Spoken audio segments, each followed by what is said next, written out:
Owerri, Nigeria, whispers clung to Odumodu like shadows to a flame. At 26, he was a man of striking beauty, skin like polished ebony, eyes deep as midnight pools, a smile that disarmed even the wary. Women sought him out, drawn by an allure they couldn't name, but each liaison ended in tragedy. 2 days after intimacy, they'd collapse. Market traders, teachers, a nurse, 5 in total, their bodies cold, lips tinged blue, eyes frozen in terror. The police dragged Odumodu from his modest barber shop, cuffs biting his wrists, as a crowd jeered, "Killer." In the station he slumped, head in hands, muttering, "I didn't mean it," his voice cracking with despair. Investigations churned, suspicions of poison led to autopsies, and the results stunned them all. Snake venom, a rare lethal strain, coursed through the victim's veins, its source traced to Odumodu's sperm. The revelation shattered Odumodu's world. Locked in a cell, he stared at the cracked concrete, replaying every touch, every kiss, now stained with death. Scientists swarmed, their tests confirming the impossible. His body produced venom naturally, a biological curse. The town buzzed with fear.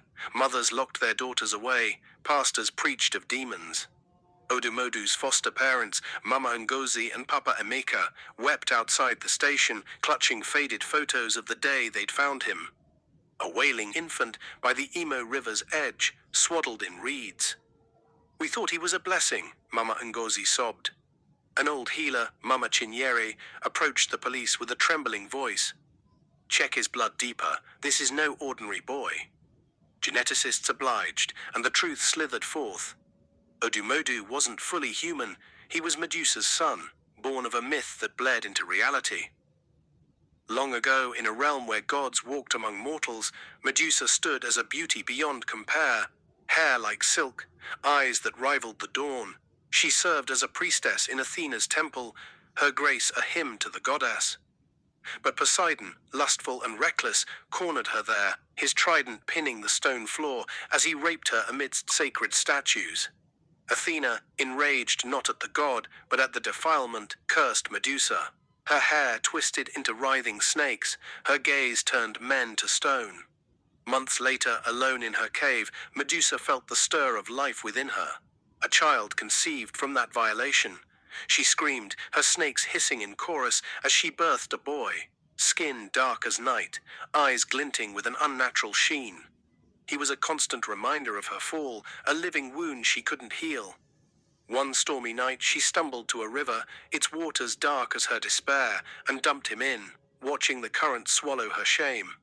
But the river carried him far, to Nigeria's Imo River, where Papa Emeka and Mama Ngozi, fishing under a waning moon, heard his cries and pulled him from the reeds. Odumodu grew up unaware, a quiet boy who loved the barbershop's hum, the chatter of clients, the rhythm of Owerri's streets. His foster parents told him little of his origins, only that he was a gift from the river. He blossomed into a man, his charm masking a loneliness he couldn't name. Women came, Ebere the trader with a laugh like bells, Kioma the nurse with gentle hands, and left as corpses, their deaths unraveling his life.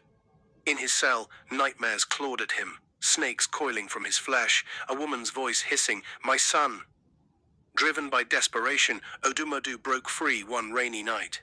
The guard's keys snatched in a moment of chaos. He fled to the Imo River, the place of his beginning, and knelt in the mud, shouting into the storm, "Who am I?" The air thickened, the river churned, and Medusa rose, her form spectral, snakes snapping at the rain. "You," she hissed, "are my curse made flesh." Her voice trembled as she recounted Poseidon's rape, the temple's violation, her transformation. "I bore you in agony, a reminder of my disgrace. I cast you away to forget." Odumodu's chest tightened, tears mixing with rain. Why this venom? Why me? Medusa's snakes drooped, her gaze softening. "It's his sin, not mine." She pointed to the horizon, where the sea roared. Odumodu staggered toward it, driven by a pull he couldn't resist, until he stood on a rocky shore, waves crashing at his feet. "Poseidon," he bellowed, voice raw. The sea parted and the god emerged, trident gleaming, eyes cold as the deep. Poseidon sneered, "You dare summon me, spawn of my whim?" Odumodu fell to his knees. "You raped her, you cursed me. End this." Medusa drifted beside him, her snake still, her voice a plea. "He begs for mercy, as I once did. Spare him." Poseidon's laughter echoed, but the sky darkened. Zeus and the Olympians watched, their judgment brewing. "A bargain," Poseidon growled, bowing to their will. "No more deaths by your seed." The god's power surged, and Odumodu's legs fused, scales erupting from his skin, his lungs gasping for water. He became a merman, tail shimmering, a creature of the deep. But the curse twisted further. The gods decreed mermaids must now lay with mortal men to bear children, ending mermen's lineage, a cruel mirror of Medusa's rape. Odumodu plunged into the sea, his new form slicing through waves, venom still pulsing in his veins. He swam alone, a pariah among his kind, his beauty a lure and a lie. Mermaids, once free, now sought mortal shores, their songs seducing fishermen, their children born of fleeting nights.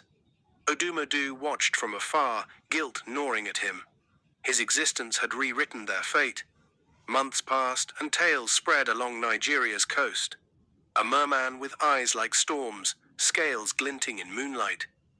One night, a fisherman's daughter, Amaka, waded into the shallows, drawn by his silhouette. She reached for him, her fingers brushing his tail. 2 days later, her body washed ashore, venom in her blood, her father's wail piercing the dawn.